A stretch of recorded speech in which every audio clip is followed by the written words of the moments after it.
can always edit later. Awesome. Okay.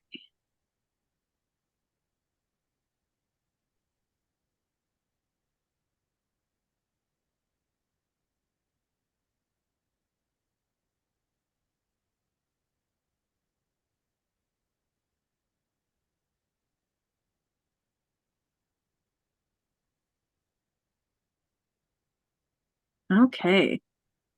I am Marion Forrester, and hopefully you are here for Trade in Medieval Pigments.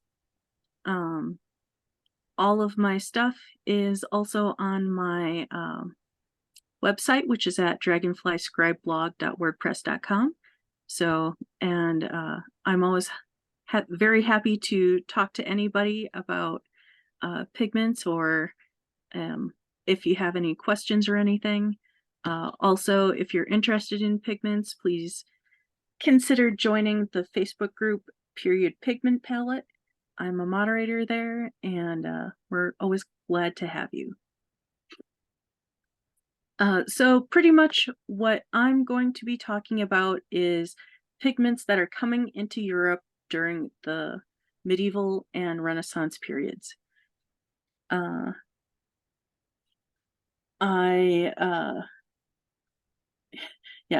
always learning more, so my presentations change a little bit over time. We're not going to go over all the pigments or artist materials, but we're going to hit most of the high points. So how do we know, whoops, let us go back one. How do we know what we know?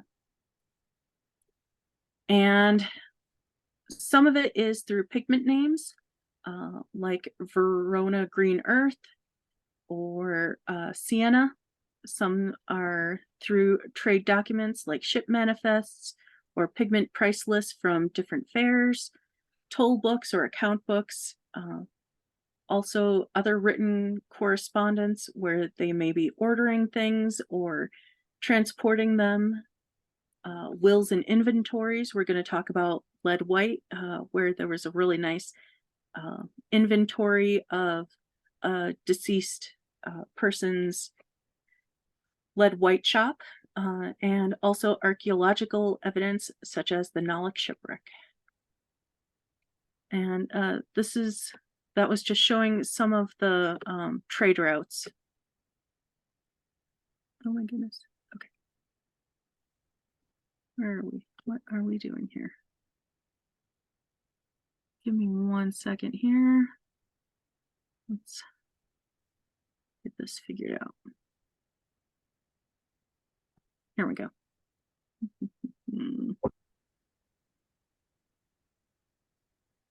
Oh goodness.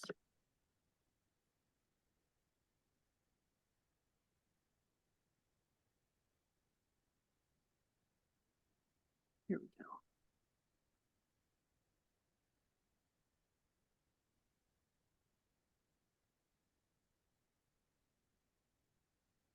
Okay, and again, just some of the routes. What are we doing? Ah, there we go. Okay, pigment trade, it was coming from pretty much all over the world, especially later in period, but even earlier in period, all over Asia, Africa, the Europeans were getting pigments and other sorts of artist materials. The pigments were part of a larger coloring trade, so things like colorants for fabric, for leather, for glass, for pottery, all sorts of things. A lot of these were used for multiple different things. One of the things I think is really interesting is who was selling pigments. As we go through history, people become more and more specialized in their jobs, and the colorant trade was no different. Earlier on, it seemed to be pretty general. Pigments were often sold by apothecaries, and sometimes things like traveling merchants or nobles or even clergy would bring pigments with them on their travels. Later in period, we had guilds like merchants or artist dealers who were carrying pigments. And in Italy, it became very, there was a whole lot of colorant trade going through there. And they had a guild called the Vendicolori. Antwerp had something very close, which was and it was all sorts of specialties like paint sellers, art dealers, that kind of thing. So a lot of these major cities that were known for other kinds of colorants as well as not just pigments, but dyes and glass. Those were a lot of the major cities that were carrying these things. And sometimes fairs would be set up in cities to sell things like pigments or other sorts of materials. In what form were these pigments sold? Were they just sold in their raw material or something else? Sometimes they were sold in their raw material or plant material, but especially later on in period, they became more refined. Sometimes they were sold by weight. Sometimes we have mentions of what they were packed into, like sack load or barrel or box. Some of the organic dyes were also used as pigments, and sometimes they would use the cloth shearings, the little bits of cloth, to send pigments. Sometimes they were in lumps or balls, and the picture there is lead white that has been brought up from the Nolic shipwreck, and that is truncated cones of lead white. You can see it's kind of discolored on the edges, but the inside is still beautifully white. And this is from a shipwreck in period. Sometimes they had different grades. Lead white was one of these where something like a flake white was just scraped off the lead plate, and that was of lower quality than a more refined ceruse where it had been washed and stabilized and made into a much nicer pigment. This is just a general overview of some of the pigments that were being used. There's a lot that aren't in there, like dragon's blood. And a lot of the other plant materials that were being used. We have some mentions of other artist materials that were being sold and transported at the same time. Things like alum, which was used to make lake pigments, gum arabic, which was used for paints, gum mastic in the production of ultramarine, oak galls for making ink, chalk or calcium carbonate for making all sorts of things like gilding materials or lake pigments, gold and other metals, even like brass could be used. Parchment was being sold and bought, and things like swan quills to make pens and paintbrushes. So we're going to go through some of these in a little bit more detail. One of these is lead white, and this was a huge production. The main places that were making really good quality was places in Italy, like Pisa, Tuscany, and Venice, and Flanders. Venice white was known by name, by the location name, as something that was a really good white. And lead white was pretty much the main white that was being used because it was very nice and opaque. So a lot of the other whites are quite transparent and do not cover nearly as well. So when you're making your little white details on things, it's a lot harder to get that nice bright white. Again, as I mentioned earlier, flake white, not quite as good. Ceruse was more of the high quality stuff and could be twice the price of flake white. And feel free to ask questions at any time. While I'm going through the PowerPoint, it's hard for me to look at the chat. So, moderator, if you read out any questions we have along the way, that would be awesome. We do have a question about swan quills. Awesome. Have you heard anything more about them? Just the mention that they were being traded. I think it was the same time as a lot of other materials like the parchment there. I don't think I saw a mention of any other kind of bird quills being used at that time or being traded along with that. So it was kind of interesting to see the swan quills mentioned specifically. That's it for the questions in the chat, other than asking for the source for where you found the swan quills, which Okay, source that was. yeah, for whoever that is, please email me and I will try and find that for you. Lead pigments could also change color. So if you heat up lead white, you can get yellow and orange and red. As was mentioned in the other class by someone, minium is red lead, and this translates into miniatures because the red lead was being used in things like calligraphy and small paintings, and it became known as miniature because of that. Again, you're going to get it from the same places as you would lead white. You're just going to change the color by heating it.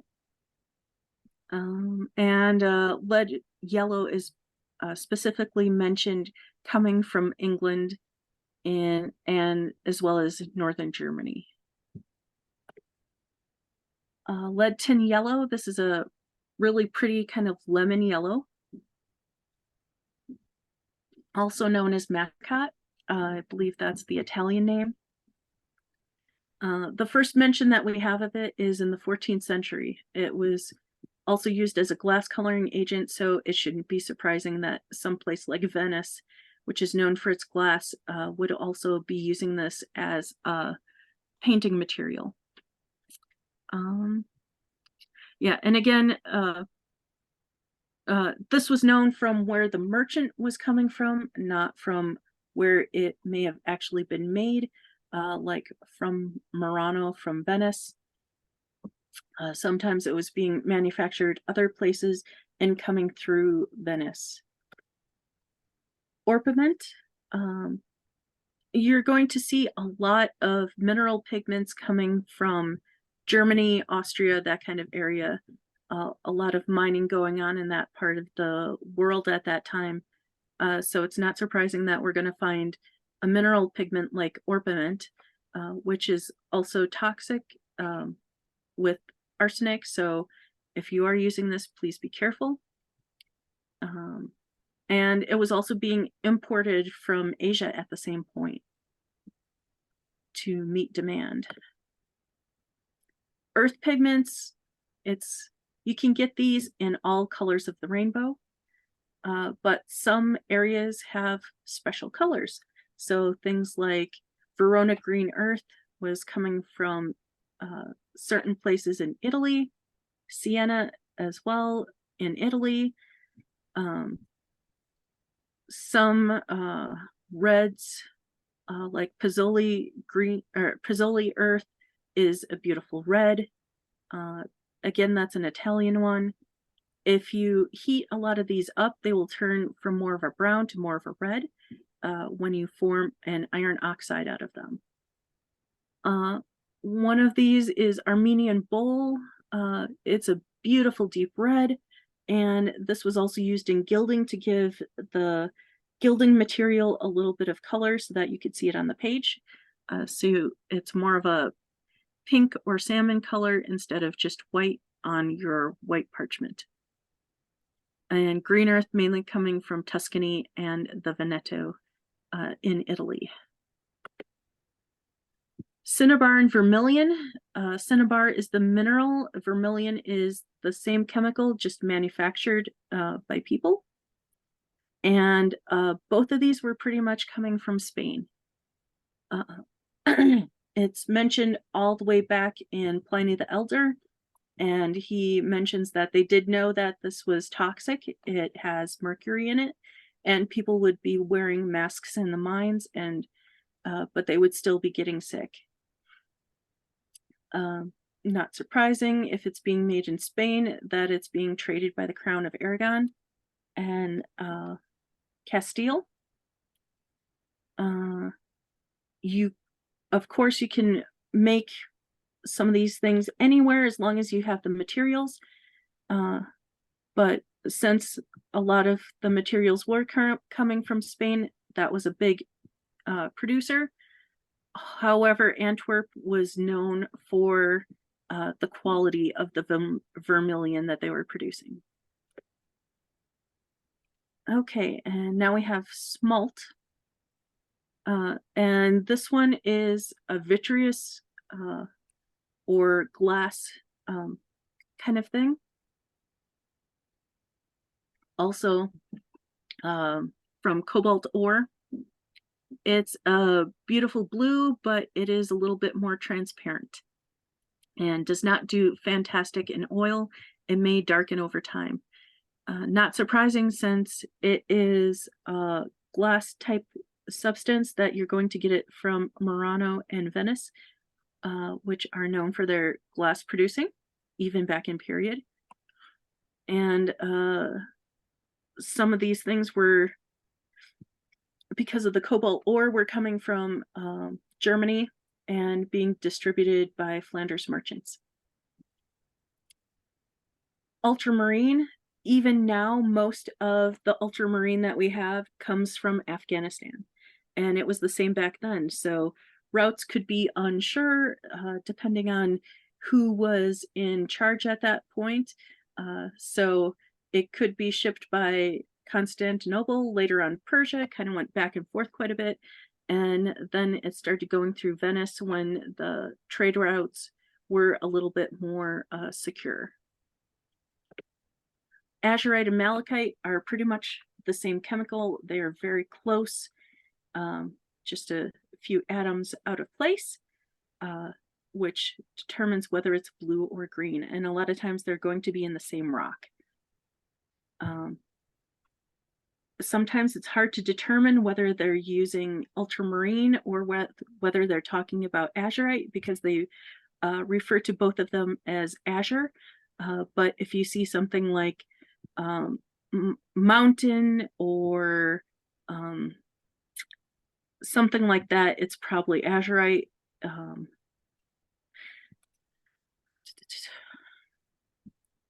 And since these are minerals, a lot of it's being produced in Germany, also referred to as Alman. There were some sources in places like Castile, Hungary, Armenia later on in the Dominican Republic, but most of it was coming from Germany. Verdigris, I was surprised how much of this was being transported, since it's pretty easy to make as long as you have copper and some sort of acetic acid like vinegar or the leavings from making wine. Sometimes it's called Spanish green. France was a major production center at the time, also Hungary and Germany, probably because they were getting a lot of copper. And it was being traded by Italy and later Flanders. Again, these are just major trading partners all over Europe at that time. Kermes and cochineal. I think this is kind of an interesting trade during period. The Kermes is a European thing, or mostly European. It's around the shorelines of the Mediterranean. There was some cochineal being grown, and these are different bugs. They're both kind of little scale insects that if you squish them, you get nice red pigment. they were both referred to as grana, so sometimes it's hard to determine exactly what was being produced there. The cochineal bugs, there's different kinds that are that occur naturally in Armenia and in Poland. Um,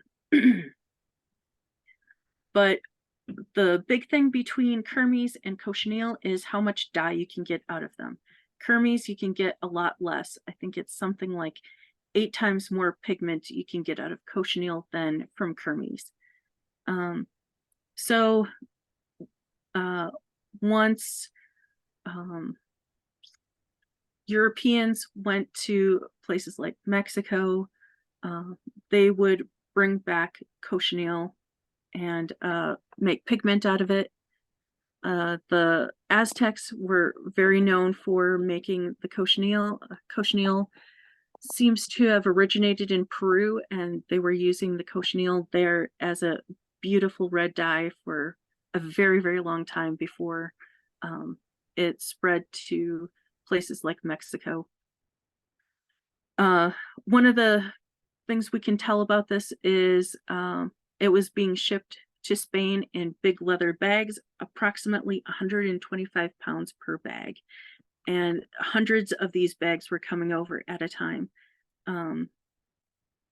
Some of the pigment was being produced into flattened cakes. I've also seen it called tortillas of the dried insects with clay or flour for ease of shipping. And then you would extract your pigment from there.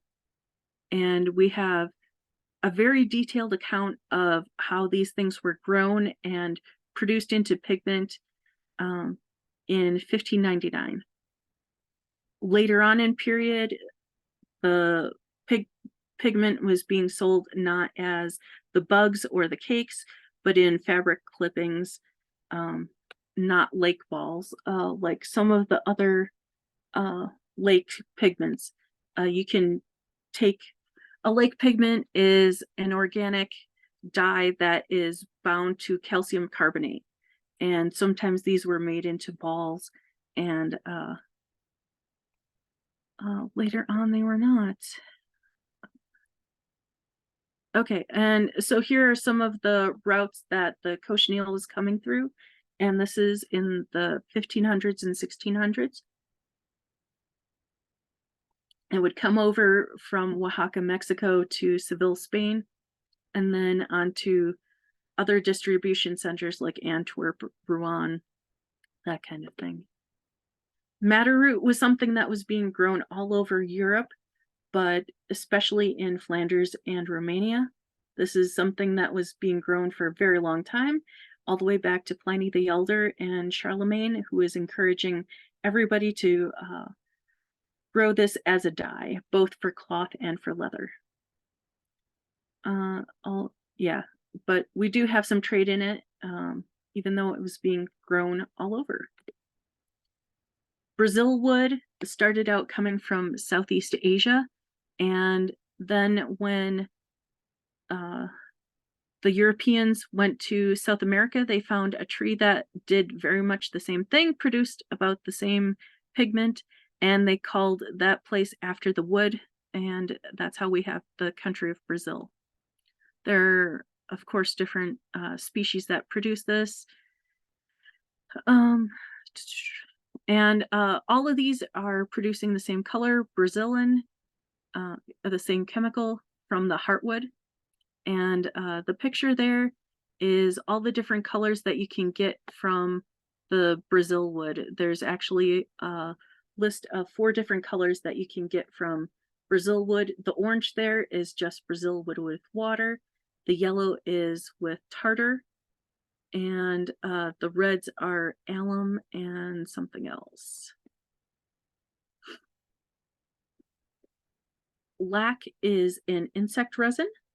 If you hear of lacquer, it's the same insect resin. This has just been, you extract the color out of it to create your pigment. So lacquer and lac was coming from India. Sometimes you will hear lac, sometimes lake. They seem to be indistinguishable sometimes in text, and you have to kind of use your imagination to figure out if it's a red that is coming from the lac insect or if it's coming from something like Brazil wood, and creating about the same color, but with a much different material. And we do have a list of spices coming in through Italy, and one of these included in there was lac. So as they were bringing spices in through Asia and into Europe, they were also bringing pigments. Indigo and woad were both referred to as indigo. It's the same chemical that you're extracting. There are other plants that you can get indigo out of. The true indigo is Indigofera tinctoria, and that was mainly referred to as Baghdad indigo. And that's not where it was grown, but where it was being shipped out of. It was actually being grown in places like India, and then coming in through Baghdad and into Italy and Spain by boat. Woad was being produced all over Europe, but England really liked their woad. They were producing a lot of it, and they wanted to protect their trade. So for a while, they had woad wars and indigo wars, and they were trying to prevent any true indigo from coming in. The problem with this is that woad does not produce as much pigment as indigo does. So you get more bang for your buck with true indigo, which is probably why England was trying to prevent the more efficient indigo from coming in. Carbon black can be made anywhere, but I was very surprised to see mentions of barrels of carbon black coming in. And Charles, I believe it was Charles the Bold, was very famous for his black. He loved black. And so at that point, there was a lot of black being used all over. So that's probably why there were big barrels of this stuff being brought in. You can make carbon black from all sorts of things, but it'll make slightly different colors of black. Something like ivory will make a much browner black than something like peach pit or almond shell or lamp black. And something like lamp black has been used for a very, very long time, especially in Asia, in making ink sticks and ink. Alum is not an actual pigment, but it is a material that is used to make pigment. And the story of alum is kind of fascinating, and you get into all sorts of famous people like the Pope and the Medicis get into the alum trade, and it's lots of drama. So this is made of a mineral called alunite, and it's used as a fixative in lake pigments and inks. So pretty much it keeps your color nice and bright. It can also change the pH of your pigment, and it'll make Brazil wood from an orange into a red. So in the beginning, this was coming from Byzantium and being distributed by Genovese traders. Later on, after the fall of Constantinople, we have prices going up because we didn't have as much coming through, and they had to find different places where they could find alum from. They finally found a bunch in Tolfa, Italy, and the Pope was like, okay, we're going to make some money off of the trade of this. So they sold the rights to trade to people like the Medicis. Major markets for alum: Flanders, England, France, Venice. These are places that were producing a lot of fabric. So this was probably mainly being used as a dye fixative into, or a mordant for clothing. Gum arabic comes from a bunch of different trees. It's called gum arabic because that's where it was coming through again, and some of where it was produced, but mainly it was being produced in Africa and then coming through the Middle East into Europe. In the late 15th century, trade was mostly controlled by the Portuguese and later the Spanish, and it was kind of a sad thing of a lot of slave trade going along with gum arabic at this time. Gum mastic, used in the production of ultramarine. Mastic means to chew. You can also use this as a chewing gum. It's used in all sorts of other things like medicines, cosmetics, and I believe you can also burn it as incense. Sorry, I had my son come in.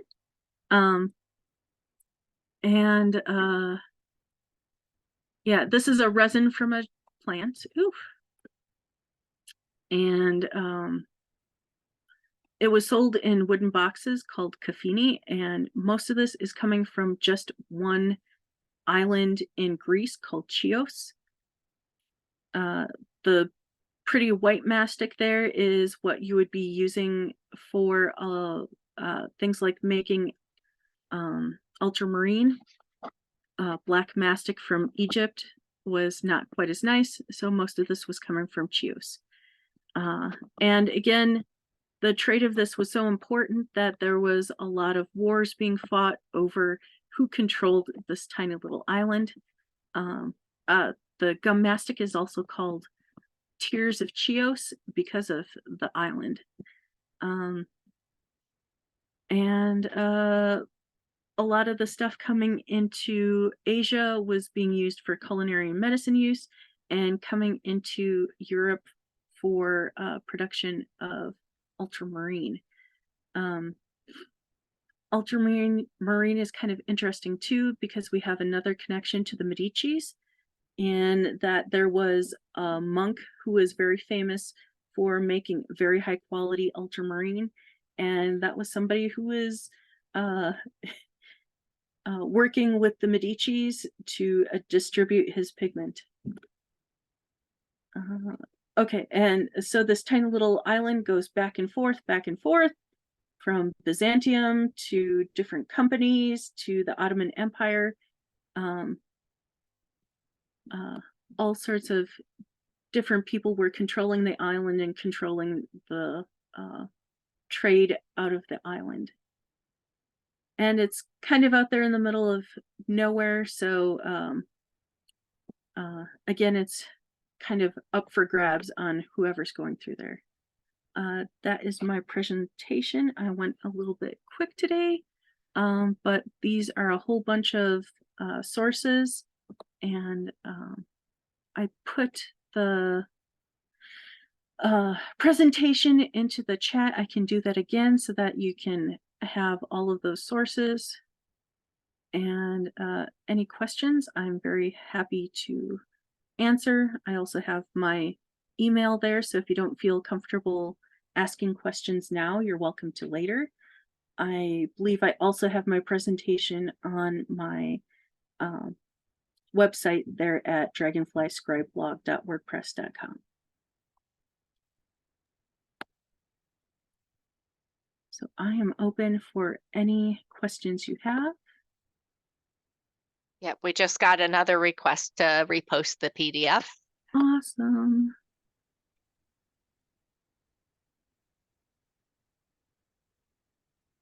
And there it is.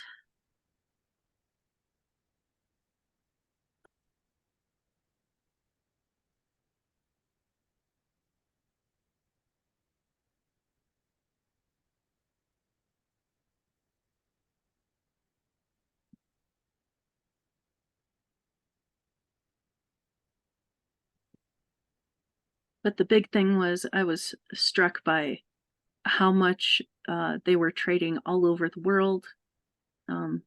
There's also mentions of so much of this trade was coming through the Middle East in places like Baghdad, and they would have special centers in the city where the traders would live because they weren't allowed to live just anywhere. Um, so they were sectioned off into their own little area.